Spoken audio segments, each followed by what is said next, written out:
It's not 10 at 3 time, but it's 10 at 3 time in Tennessee nonetheless.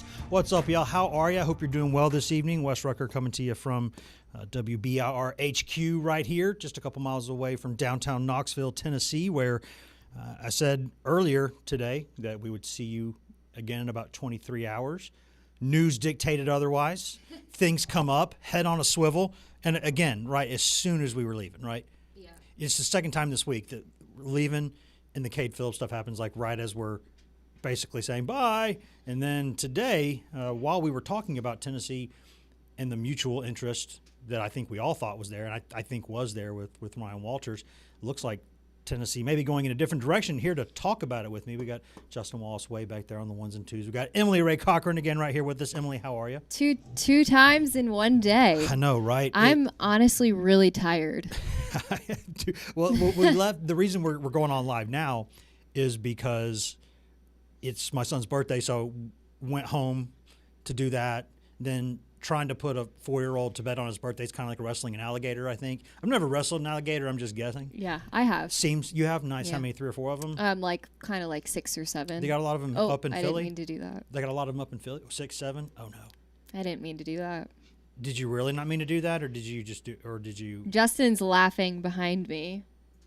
Do you have thoughts? I don't know what you're talking about. Yeah. 6, 7, I giggled. That's as much as I got. But I mean, I was just thinking about all the wild alligators that are up there in Philadelphia. Yeah, they're roaming. They're all the way. I mean, it's what it's known for, right? Worse than the rats. It's known for what? Rocky, the Eagles, Benjamin Franklin Bridge, Benjamin Franklin Parkway, and alligators, the wild alligators. Yeah. And can't miss the alligators. No Forget about the kidding. cheesesteaks. But that's in the top 5 for sure. But so had to do that and then kind of come back over here and get resituated. Kind of like walked in the door now with the wind. God knows what's done with the hair this evening because looks great. If you've not been outside, cold and windy this evening. Cold and windy. But so now we're back here to talk about a lot of things because that's not the only thing that's been happening. We'll touch on what's been going on up in Ann Arbor here in this 10 at 3 after dark edition. At first it became. You're like, oh, look, something ridiculous happened again. Look, dude's behaving badly. Oh, I've seen this before. And then, oh, no, that took a turn, and it became like a... Oh, my goodness, like, what is going on? That took a while. And honestly, depending on what goes on there now, could ripple down to everything else in college football because Michigan's one of those 5 or 6 jobs probably that if they're filled by someone else within the college ranks, not maybe someone who comes from the NFL or something like that, it's just one of those near the top of the food chain ones that people start picking from other people, and just like, we've seen this surge kind of, this whole thing with Penn State, Florida, all these things going on, the Kiffin stuff.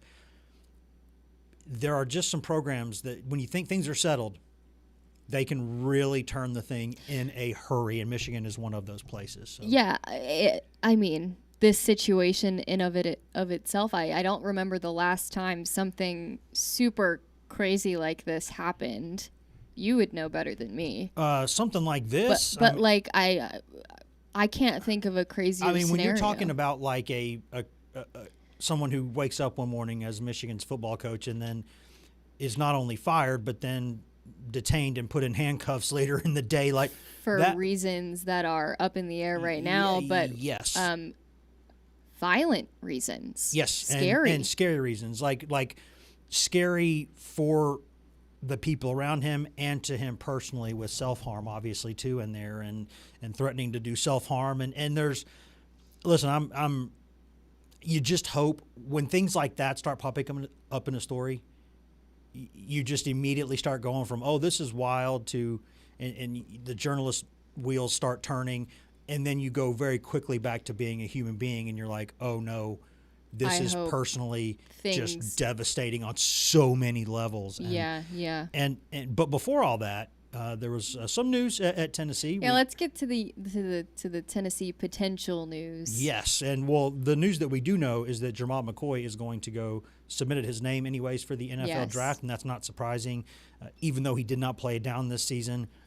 Corners as good as him, hard to get, and they're going to be big-time prospects, so he still almost certainly a first rounder. He'll test fine.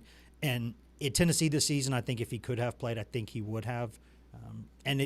Maybe if they'd gotten into the playoffs, something like that, you never know. It could have happened. But just with his situation, no need to. I don't even think we really got a lot of clarity on what it was. I know it was a knee injury, but It's whenever ACL, whenever Josh Heupel talked about it, he was very much, it's a unique injury. It's, so we don't really know the nuts and bolts there about what actually there's the injury was. Yeah, there's different. I'm sorry, I didn't mean to talk over No, you. you're fine. We're all tired, right? I'm ready for bed. No kidding. It's the way that those injuries happen.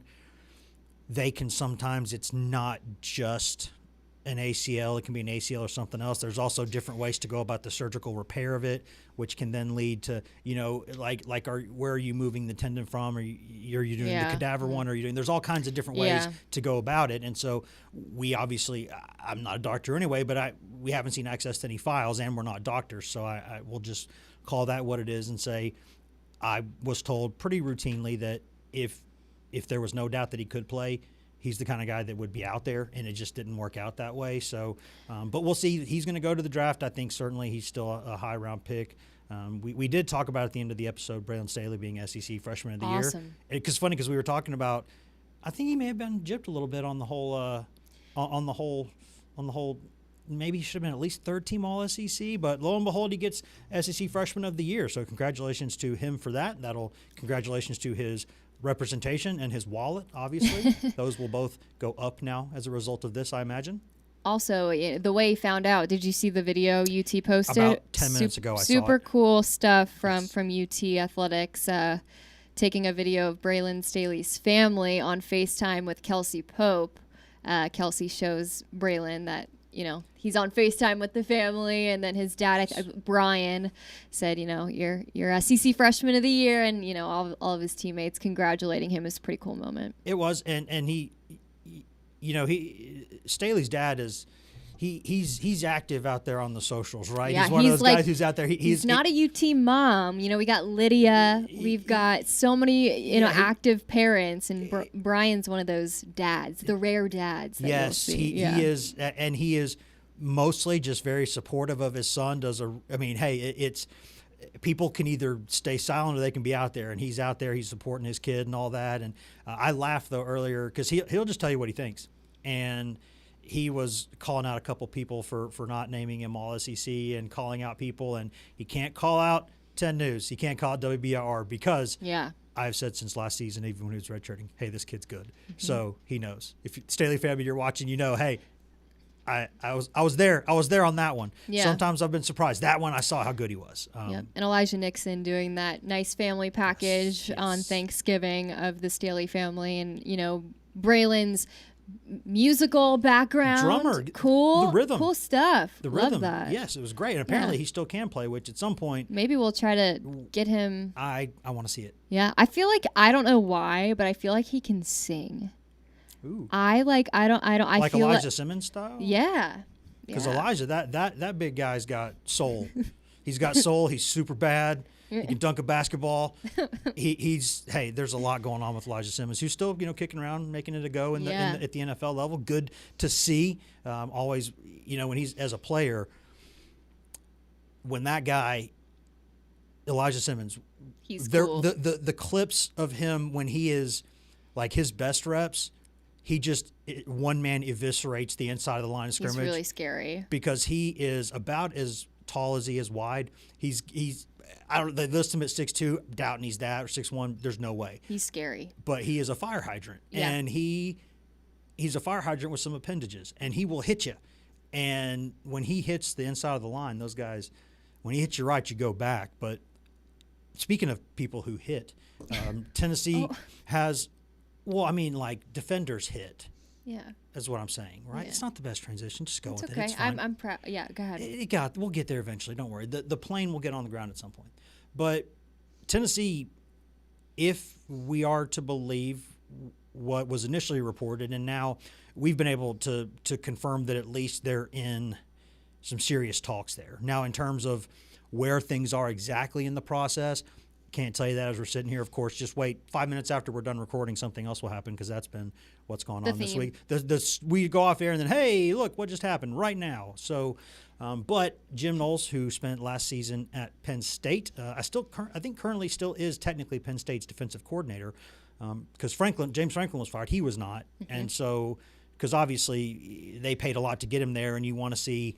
Does the new coach, whoever it's going to be, it ends up being Matt Campbell, would he maybe want to keep him because he's already really good and the money involved and all that? So I get it. They're throwing out enough cash as it is, paying James Franklin the gross domestic product of a small country to not coach there anymore and to take their entire recruiting class.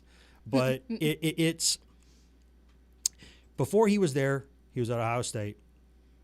Won a national championship. Yes, and was a part of the defense that gave Tennessee the business up there in Columbus last season. I don't even want to think in a about night that was game. colder than it is right now. You go outside in Oxford now, it's cold and windy. That night in Columbus, colder and windier. It was a sad day for Tennessee fans. Rough. It was cold. Well, personally, the thing that offended me was the cold. That was the very worst cold part on of it. top of the butt whooping. Yes, it's like you crazy. sit there. If I'm going to sit there and watch this blowout, can I at least not be 10 degrees outside? And you don't always get what you want. Actually, I didn't go to that game. I was on PTO with my family, debating a week prior if I was maybe how wanting much you love to your go. family, basically. Yeah, and I was like, thank goodness I didn't go to that game. How much? Like I love you. How my much do I goodness. love you? I don't know.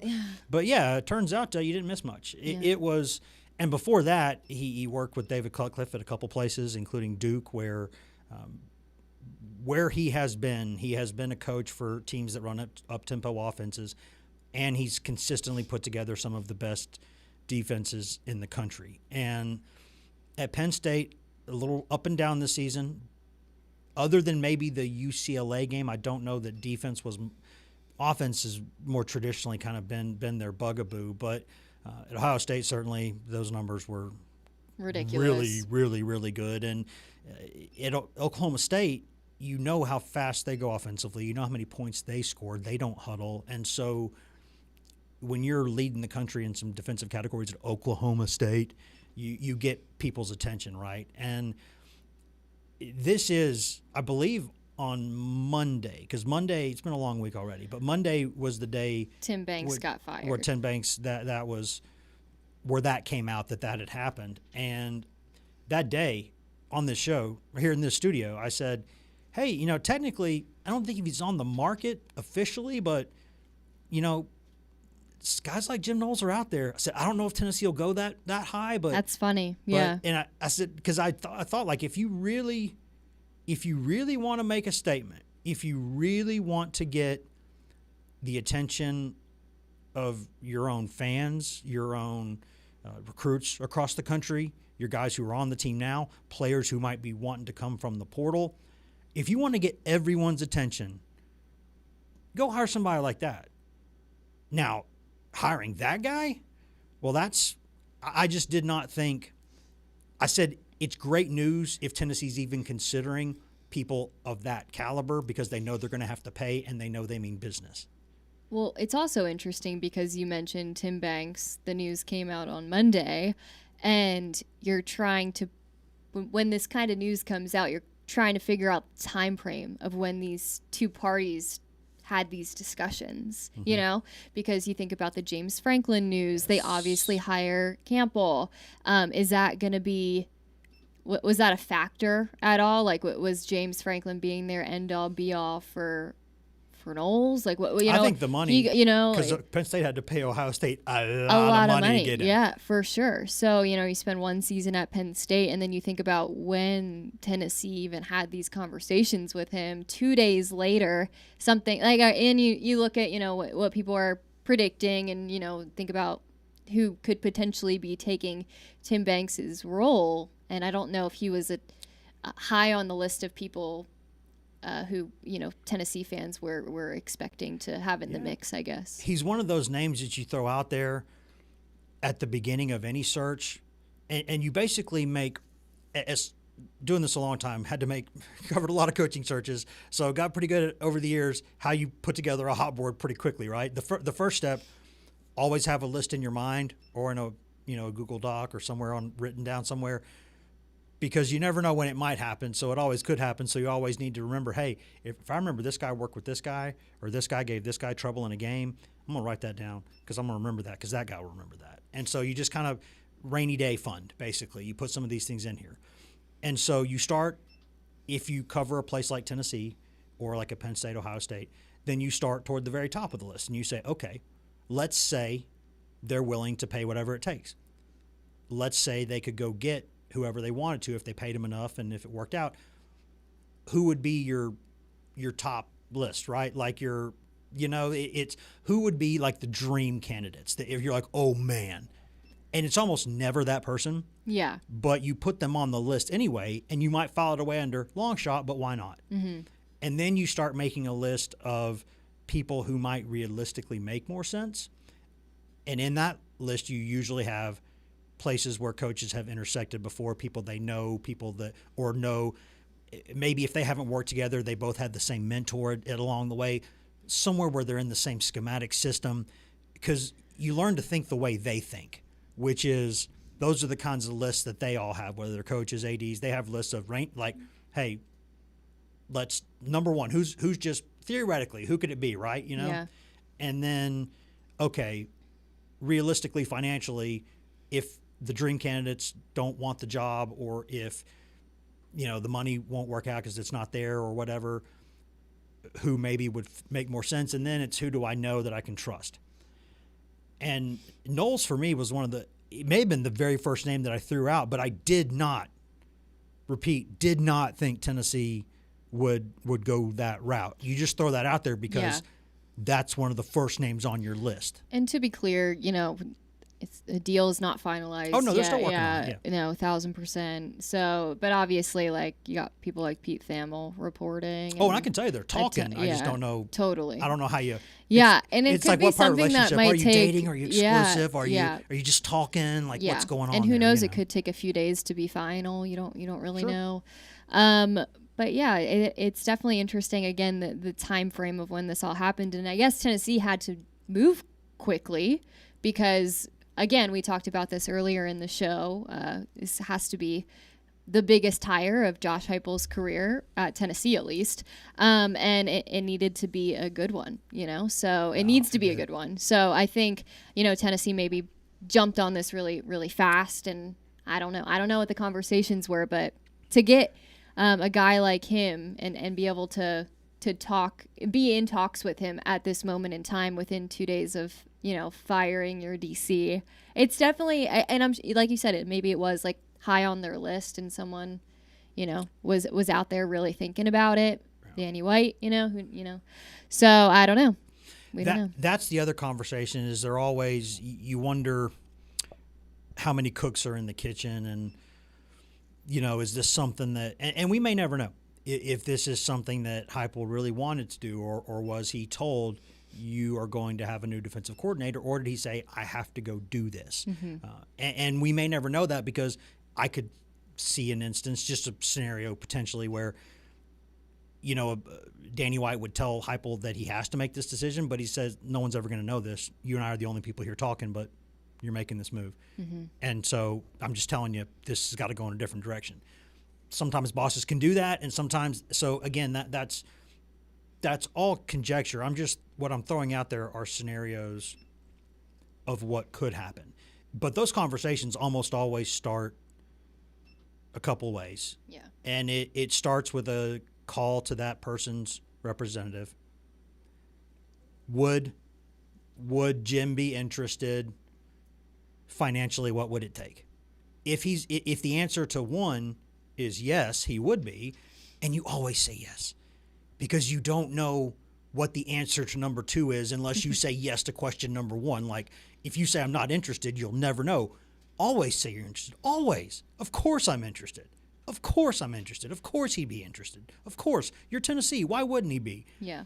Whether you are or not, because then it's going to be out there that Tennessee's interested, and your agent will then do what they do, which is start calling and texting the Thamels and Matt Zenitzes and Chris Lowe's, or, if it's someone that they may know in some situation, someone like me, they want that stuff out there. Hey, heard this is, by the way, so Tennessee's interested in my guy. Then the report gets out there. Then the public campaign from where they are starts to have pressure, like you have to keep this guy, so you have to get more money. that's how all of this works. That if you want to peek under the hood, that's what's there. It's almost exactly, at least 75% of it is exactly what you think it is. It's people using leverage to get more money and more years on their contracts, right? It's why the coach buyouts are one-way things where it's really expensive to fire them, but if they want to leave, it's not that bad because they have all the leverage. That's how the market is. And so that's how it starts, because if you say yes to question one, then you get to see what you really want to know, which is question two. What would it take? How much is my guy going to make here? And if it works out, it works out. And if it works out here, then there's no foolproof hire. And we're never going to present anything to people out there without saying, listen, most of this is good or most of this is bad, but here's the alternative view. Like, here is, let's throw it out there for discussion, and because it's fair and honest and all these things. If Tennessee hires Jim Knowles, my guess here, what I'm thinking is someone who's been around the business for a while, knows a lot of people in this business, you have very, very, very many more reasons to be excited than not, if that's the case. Because look at the CV. Look at it. Look, I can see this.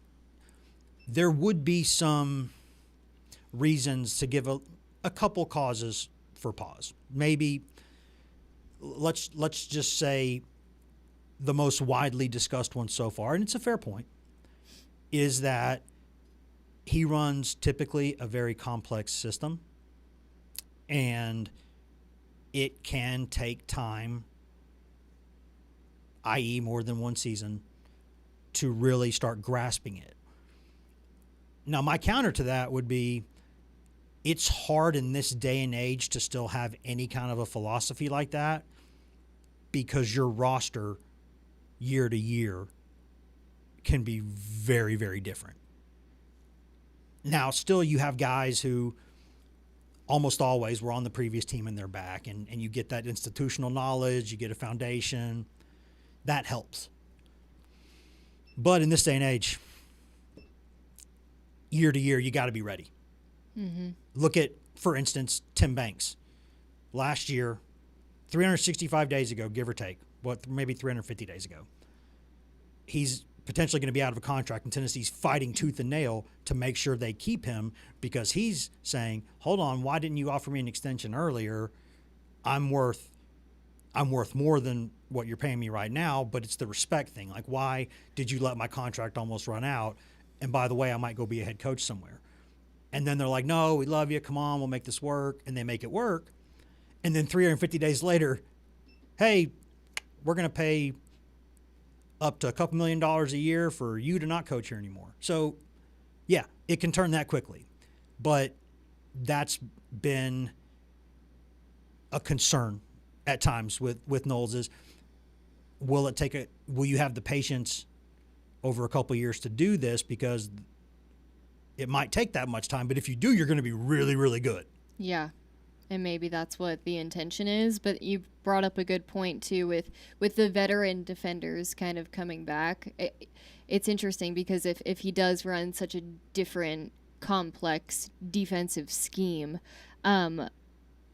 those veteran guys are going to have to relearn things too. So it brings up some interesting points about how willing are not just this program, but the Tennessee fan base to wait for success, if that's the case, if this is the future of what this program is going to look like.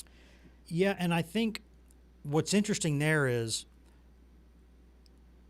again, I'm not pessimistic about this. If this happens, I think this is good for Tennessee. But the argument would be, you're paying a guy who was maybe already the highest paid defensive coordinator in college football, and you're telling me on the front end, I might not immediately be awesome.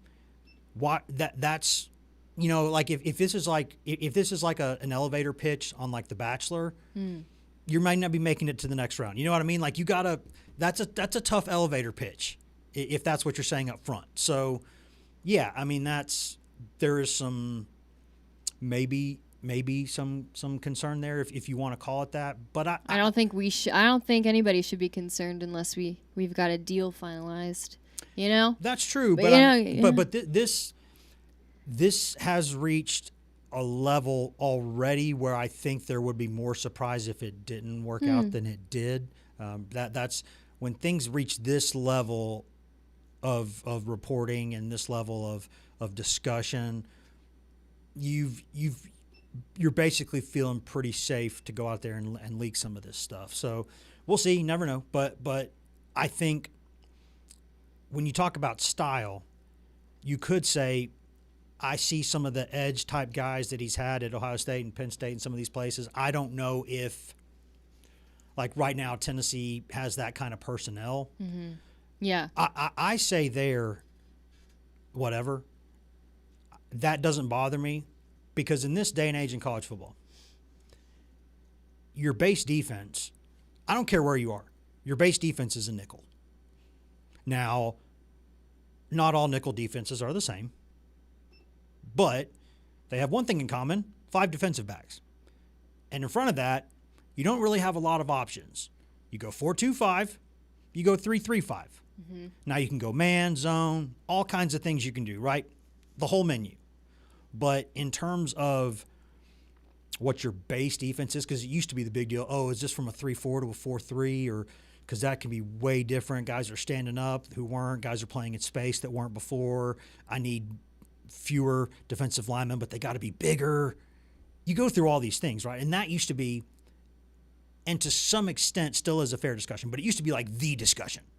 Mm-hmm. Now it's, you're running nickel because almost everybody spreads the field. And unless they're spreading the field like a Vandy does where they're still running it a lot and you're going to play some multiple linebacker stuff anyway, at that point, I don't really care because you're going 4-2-5 or 3-3-5, but you're doing the same thing. You got 5 guys out there, you're playing a nickel most of the time because that's what offenses make you do. So that part, I'm like, I'm not as concerned about that part of it because I think a coach with this much history, this much ability, this much knowledge of the game probably knows more than one way to skin a cat. I'm guessing he can move some pieces around the chessboard and figure out to do what he has with what he has. And to be candid, the amount of money it would take to have you, I better have that. I'm paying for this, right? Like if you go to a nice restaurant, you get all dressed up, you fight traffic, you pay a gajillion dollars for the meal. I better like what I'm eating, or we're going to have a discussion, you know? So I think, I'll be honest, I think in some ways a move for Walters may have excited me just a little bit more in just a couple of ways. But you can't, any search for a defensive coordinator that ends with a guy who's universally regarded as one of the best in the sport. Yeah. I'll give you the devil's advocate, but for the most part, there's a better chance this works than doesn't. I got some breaking. What do you got? Just the media release from the Pittsfield Police Department on Sharon Moore. Should I read it aloud? Might as well, because we got, about 10 minutes before we got to step out of here? So, yeah, go ahead. Okay. So, the media release says, the Pittsfield Police Department responded to the above location. There's a location listed above on this screenshot. At the above date and time for the purposes of investigating an alleged assault. Mm-hmm. The department has received multiple media requests for information. A suspect in this case was taken into custody. This incident does not appear to be random in nature, and there appears to be no ongoing threat to the community. Mm-hmm. The suspect was lodged at the... I'm not going to try to butcher this county jail name, but a county jail pending. What's it? Spell it. Let's try. Washtenaw, Washtenanaw. Boy, that is very Midwestern sounding. Pending review of charges by the same name, Washtenaw County prosecutor. Close enough. At this time, the investigation is ongoing. Given the nature of the allegations, the need to maintain the integrity of the investigation and its current status at this time, we are prohibited from releasing additional details. Further details regarding the incident will be released as soon as permissible. And looks like Matt Zenitz, yeah, my former 'Kay. colleague. Good guy. Former colleague. Good guy. All right, Good yeah. guy. Yeah, I'll good give guy. him a follow. You Yeah, should. senior He does reporter break news. for CBS Sports. Cool. Okay, cool.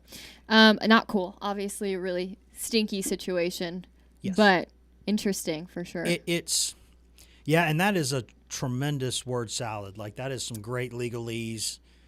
You know, that is. Yeah, we didn't get much from that. Although it didn't feature the word ascertain. Almost every police report I've ever read has the word ascertain at least once. Does it say that word any time in there? I don't think you said so. it. No. Then is it official? Is it an official police document if it doesn't say the word ascertain at least once? The big stuff is the alleged assault. They Yes. did mention that, and that he is in custody at the. I'm not going to try it again. So the county jail. The Cliffs notes. This was not a random thing. This was an isolated thing with one person going at a specific other person. The person's in custody, so there's no threat to the community. Yes, that's they standard. cleared up that. Yes, and so it's. I mean, it's Nonetheless, just such a scary situation, and like you said, it just snowballed into something I don't think anybody would have ever expected. no. I mean, you never know how people are going to react, right? I mean, I try really hard to be as judgment free as I can be, because in what we do for a living, judgment, assumptions don't help usually. Like, they'll hurt you more often than they'll help you, some of those assumptions. But I try really hard not to judge anyone by the worst moments of their life and the worst decisions of their life. Now, sometimes they're really bad things, and you have to say, you have to be punished for that. That's not okay. You can't do that, right? Yeah. There are rules in society and ethics and morality, and there are things you can't do and you need to be punished for them. But I try really hard not to judge people by the very worst moments of their life, Yep. because people who are not normally just the absolute worst people can have things happen, and they can have a little bit of they can snap a little bit mentally, and bad things can happen. And if any of these allegations are true, obviously you're talking about someone who, has some issues that need to be sorted out with the family first off, because those are, what you do there's a difference between illegal and just immoral or unethical. Like, that it's one of those things sometimes you're like, that's not cool, but not illegal necessarily, but not cool. Yeah. But that's between that man and his family and those Yeah, people. But yeah. when you start, when you have threats of harm and self-harm, and okay, like that's different, and it's awful. And you sit here trying to say, well, I wonder what this means for college football in terms of, where's this person going? Where's that person going? Could this do that? What if Kalen DeBoer goes there? Then Bama's open. And what if Lane Kiffin all of a sudden just went to Bama? Because the only person who would do something like that probably is Lane. And so, and you start thinking about, like, the rat race of it, the chase of it all, the stuff that, is intoxicating to people who do what we do for a living, right? But then you go, okay, Let's take a step back. let's take a step back, because you read this and what's happening, you go, ooh. Oh, yeah, and it doesn't help. Obviously social good. media kind of brings it all to everybody's attention, and then you got everybody in the comments, and, it just kind of is a downward spiral. It just spirals into something that, you kind of forget the human aspect of, this guy's got a family. Yes. He's got kids. This is a tough situation, and nobody should be put in harm's way because of a situation like this. But yeah, I'm glad that they detained him and that he is not in anybody else's harm right now, and and not himself, and hopefully that they've got the situation under control. Yeah, because I try not to be an ethical or moral police. There are actual police and laws and things that do those things. That's not my job, and I don't want it to be my job. Yeah. But I where I kind of come down on this is if you're talking about the classic old story of, happily married, says he's a moral man, has an affair with a much younger woman, yada, yada. Like, people are going to joke about that, and I'm not going to sit here and say, like, you don't maybe deserve some of those jokes. Yeah, we're not going to be like, he's a good dude. Now, the family, Yeah. now the family does not, and it's horrible, but Yeah. I'm not going to sit here and try to tell people I don't do that, because people, cavemen probably were joking to other cavemen about situations like this. You know what I mean? Like, that's Yeah, I think I saw the human something, condition. a Michigan beat reporter or something, like a few days when the first news of the affair came out, he tweeted, and again, I don't remember the reporter's name, but it's kind of going viral on, I guess, Twitter right now. Twitterix. X. Twitterix. I can't even do it. I just still say Twitter. Yeah. I don't work for them. They Yeah. can't sue me. Exactly. But he said something along the lines of, this guy's a great dude. He would never do something like this, blah, blah, blah, blah. And then when all of this stuff came out today, he quote tweeted it and said, I was forced to post this. Yeah. So it's just like, the people who were working so closely with him too, never expected something like this to happen. And of course, this seems like just an outlandish, random event that, he probably couldn't even predict it, So Well, I mean, the fact of the matter is these things happen not just with famous people, but probably proportionately higher with people who are famous and wealthy and all these things and powerful and all that. But my point was that I'm fine with jokes on some things, but like when it gets down to like, okay, someone allegedly has a weapon and is threatening people and is threatening to harm himself and others, at that point I'm like, okay, I'm gonna put the jokes in the pocket for now, because this got weird and this is troubling. And you know what the craziest part is, when you work at a local TV station, and obviously we cover sports, but this is something that reporters at our station, at stations across the country, deal with every single day, that side of those stories. So when it is implemented in the sports aspect of things, I think it gets elevated because it is not something that we see too often. No, because usually people keep their business under wraps more than this. Or, yeah, I mean, as they should. But and obviously when this is like public information coming out. But yeah, it's just super a fascinating thing, because I work with so many reporters at VIR who deal with shootings and elevated crazy stuff, and you put it in the sports mix, and it gets taken to a whole new level of just drama and speculation and the intrigue and the how far people will go to like figure out what happened, I guess. Yeah, and the last thing I'll say about that is there have been times in my career where you do have to cover things that are not sports.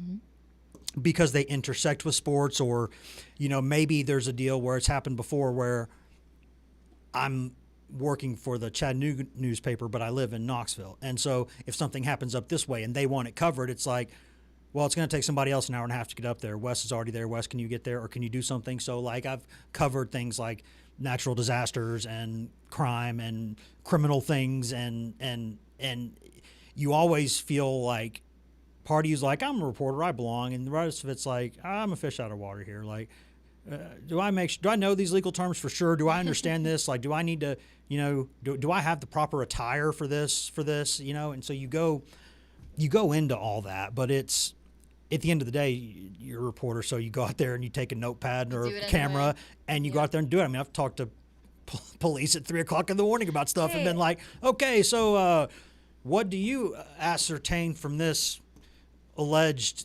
thing that's happening that's very serious? Yeah, I mean, they do it here. I think again, local stations around the country, weather coverage hits and it's all hands on deck, wall-to-wall coverage. There's been times where I've been out reporting on snow coverage. I don't know what the heck I'm talking about. I'm trying to write down my notes from Todd Howe and figure out what this all means and try to go on TV. The roads are looking clear as day, and you should be good to drive here. I'm like, we can pull up the weather cam and traffic cam now if you want to. Remember, we have access to all that. I mean, we could do it all. I could hit, I don't know if I want to do it this time of night, but I could pull up any of those buttons. But it's, there's there's times where you sit there and you go, okay, like I'm serious about this. I got to go figure this out and do this. But there's also situations where you find some levity in it. Like the first thing that it came to my mind when you were thinking about that is working here late at night. Somebody who you're going to get to know here at some point, our good old Andy McClung, is one of the most versatile, awesome reporters that we have here. Yep. And he is a reporter's reporter. Now, you talk to this guy, and you're like, this is a country boy, and I like this. But there's that side of him, and then there's the rugged bulldog reporter version of him. You should pull him in. I got to go do my shows. Pull him in. Yeah, well, I'll say this, and then we'll get out of here. Is that he sits in there at night because he's usually on the night side. Justin knows. And anytime anything happens, he's hitting them all. It's almost like if you've seen a sprinter like at the Olympics or like they are in the block and they are gone as soon as that starter's pistol goes off, he is anytime like the scanner goes off, anytime a beep happens anywhere. He's on it. It's like he's out here catching criminals. It's like the meerkat standing up. You can just see him standing up like in the office, and he's like, "I'm gone." This is what Andrew What's McClung going on? Where's my lives camera? for. Let's go. There's a lot of things Andrew McClung lives for, and one of them is the GP Highlanders too. Great, he was all over that story. Great run to the state title. Covered him. Ran into Graham Simpson in Westview, and that was a tough. It's a tough matchup there. But you know what? Andrew McClung was there for the entirety of their regular season, and when he's passionate about something, you'll notice. And then he'll go. We got to get him in here. And then he'll cover something totally unconnected and random and has nothing to do with the next day, and is just all about it. It's a meerkat standing up, and then a sprinter going out of the blocks and going. I mean, the other night there was something that was happening kind of around here, like not close to where we are, and he was like almost immediately before even knowing what was going on, like, where's the camera? I'm going. Yeah. Hold on now. Wait, like, what's going on? Or let's figure this out. Is this where you should be going? Like, is it safe there? He's like, I don't care. I'm going. I got news. There's news. I'm going. And you'll get to know him. I'm curious what voice he'll use on the podcast. Bringing him in here, I can guarantee you this. It'll be his Southern boy charm, and then maybe we'll get his anchor voice eventually. He'll come in here with the anchor voice, and we'll ease it out of him. We will wrestle it out of him by just talking for a long period of time. And get the guard down, get the accent up. Guys, we got a lot more to discuss here. Gotta go do TV. Emily's got to get out of here. Let's see. Normally I'd say we're going to see it in about 23 hours, but it's going to be significantly less than that this time. Let's do math. What is 3 p.m. Eastern tomorrow from right now? I've never been very good at math, Wes. Well, that makes two of us. Now we're sitting here looking like idiots at 10:48 p.m. Eastern. Hopefully too many people aren't looking at us. Okay, hold on. We can do this. 12 hours from now would be 11 p.m. or 11 a.m. So 16. No, You said 12 plus 4, didn't you? 12 plus 4. So this is how my 4-year-old son. Now 4-year-olds old say this is how he counts. Count your fingers. That's 16 hours. 16. I'll say it in the Andy McClung ways. We'll see y'all in about 16 hours. We'll be back tomorrow, guys. I know there's a lot going on. There'll be more with Jim Knowles, I'm sure. Who knows what's going to be going on with the coaching carousel with all this stuff going on. It is wild out there tonight. But thank you for staying up with us here for 10 at 3 after dark, and we will see you in about 16 hours.